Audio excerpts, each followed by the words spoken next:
ఈరోజు నేను ఈ వీడియోలో పరవన్నం ప్రసాదం రెసిపీని చూపిస్తున్నానండి.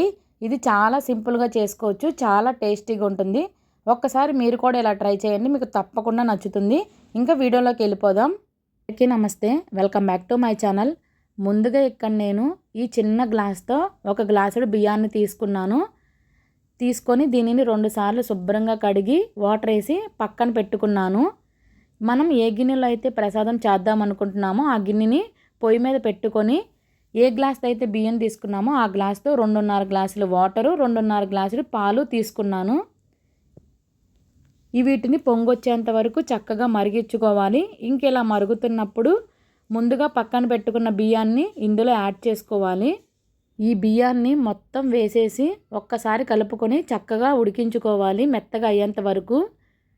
ఇది మధ్య మధ్యలో కలుపుకుంటూ ఉండాలి. ఇంకా ఇక్కడ రైసు ఉడుకుతూ ఉంటుంది.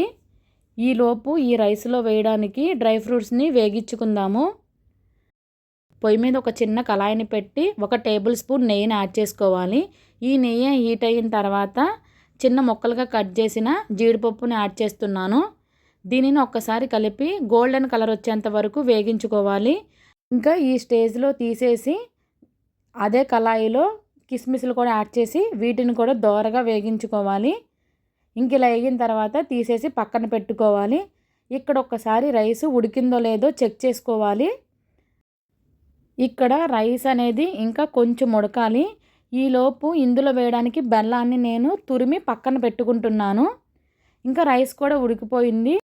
మనం ఏ గ్లాస్ అయితే బియ్యాన్ని తీసుకున్నామో అదే గ్లాస్తో బెల్లాన్ని ఇందులో వేసి ఈ బెల్లం మొత్తం కలిసేటట్టు ఒక్కసారి మంచిగా కలుపుకోవాలి. ఇంకా బెల్లం మొత్తం ఈ రైస్లో కలిసిపోయింది. ఒక 2 మినిట్స్ దీనిని ఉడకనివ్వాలి. ఇది ఒక 2 మినిట్స్ ఉడికిన తర్వాత దీనిలో 1 టేబుల్ స్పూను యాలకుల పొడిని యాడ్ చేస్తున్నాను. ఇది కూడా ఒక్కసారి కలుపుకొని ఒక 2 మినిట్స్ ఉడకనివ్వాలి. డ్రై ఫ్రూట్స్ వేగించడానికి నెయ్యిని వేసే కదండి, అది నేను ఇంట్లోనే తయారు చేసుకున్నాను. ఆ వీడియో లింకు ఈ వీడియో డిస్క్రిప్షన్లో ఇస్తాను, ఒకసారి చెక్ చేయండి.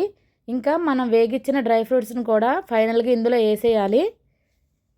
ఇంకా ఒక 2 మినిట్స్ అయిన తర్వాత స్టవ్ ఆఫ్ చేసేయాలి. అంతేనండి, టేస్టీ పరవన్నం ప్రసాదం రెసిపీ రెడీ. ఈ వీడియో నచ్చితే ఒక్క లైక్ చేయండి, మీ ఫ్రెండ్స్ అండ్ ఫ్యామిలీకి షేర్ చేయండి. ఇలాంటి టేస్టీ అండ్ సింపుల్ రెసిపీస్ కోసం, టేస్టీ ప్రసాదం రెసిపీస్ కోసం నా ఛానల్ని ఇప్పుడే సబ్స్క్రైబ్ చేసుకోండి. Thanks for watching. Bye bye.